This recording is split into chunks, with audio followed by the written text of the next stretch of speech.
Hello everybody, Chodesh Tov, happy Nissan. Toyota? No, Nissan. Nissan, what a weird name for a month. I believe it comes from the root miracle, nes. Nissan is amazing because we have the holiday of Passover or Pesach in it.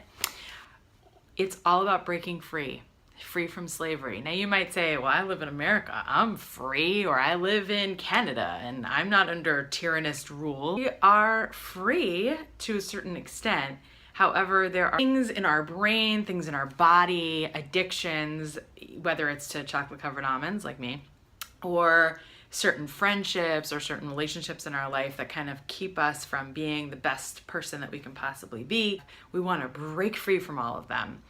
So each of us knows what that is, and if we want to take a deep breath and connect to our Creator and ask the question, what is it that is holding me back from being my best self? That's the stuff that we want to break free from this month. How many Jews left Egypt? Let's think about that.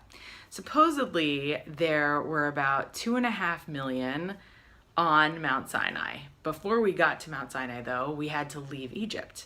And there was some time in between the leaving Egypt and getting to Mount Sinai.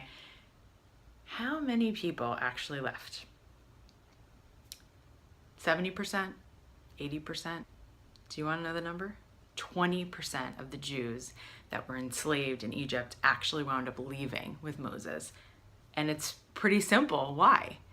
We would rather stay in our comfort zone, even if it's in slavery, than go out into the unknown. My sister has this amazing podcast called Don't Keep Your Day Job. Please subscribe. And in the last episode that I heard, it was with this amazing author. And she was saying that there was a time in her life when she could have either stayed in her law job, 8 a.m. to 7 p.m. job every day, and have a paycheck that she liked but didn't love.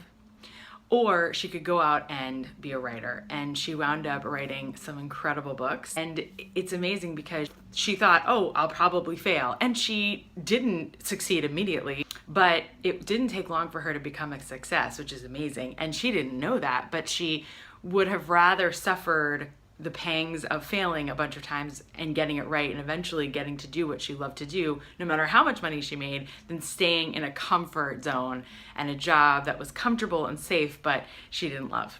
I'm really inspired by that idea. And I think that I myself have several times in my life been confronted with, you can make this much money and do something that you like, or you can go out and do what you love and maybe who knows how much money you'll make. And many, many times, thank God, I've had the courage to choose the latter, and wonderful things have happened only because I went out on a limb and trusted myself and trusted the Creator and did things that spoke to my heart and my passions. So I'm encouraging everyone to do that. And this is the month of breaking free from all of those things that hold us back. We suffer when we sit around and say, I should have had that, or I could have had that, but I didn't do X, Y, and Z, and staying in the past. I heard from one of my favorite teachers, David Sachs, last weekend, that sitting in the thoughts of I should have done this or I should have had that, all of that is just ego. Whatever we practice, we get really, really good at. Practice doesn't make perfect, it actually makes permanent. So if you're finding yourself in the belief system of I should have had that, or that person has the thing that I should have had, stop, take a deep breath, let all of that go, and start over again. And be grateful for the things that we have right now. It sounds so cliche, but when you practice being grateful for all the things that you have right now, what you're starting to do is letting God in. And when we let God and goodness in and we look for all the miracles that we have right this second. I was just having dinner with someone recently who told me that his brother lost his sight just out of the blue one day from meningitis, Lolino. And I said to him, well, every morning when we wake up, one of the blessings is, blessed are you, God, ruler of the universe, for giving me the ability to see. These are simple things that we just say every morning if you're into doing the morning blessings. And we just, you can easily just slip over them and not even think, what does this mean? We're so lucky to be able to see the difference in colors and textures in the world.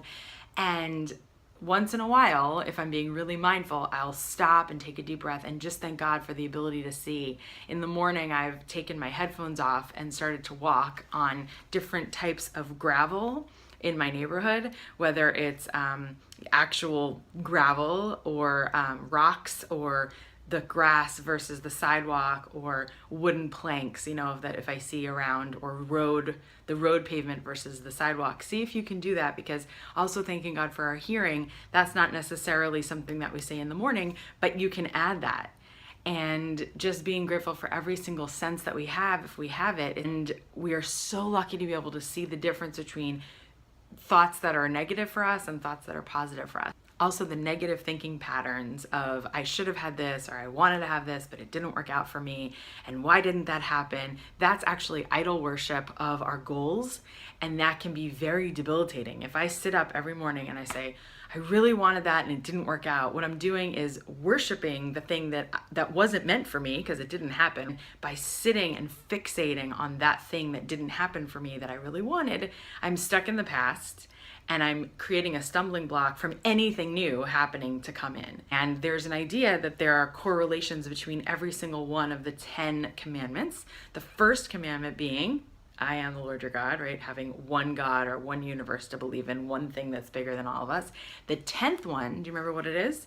Thou shalt not be jealous, or thou shalt not covet. Covet is like such an archaic Shakespearean term, but coveting is basically worshiping what our brain thinks.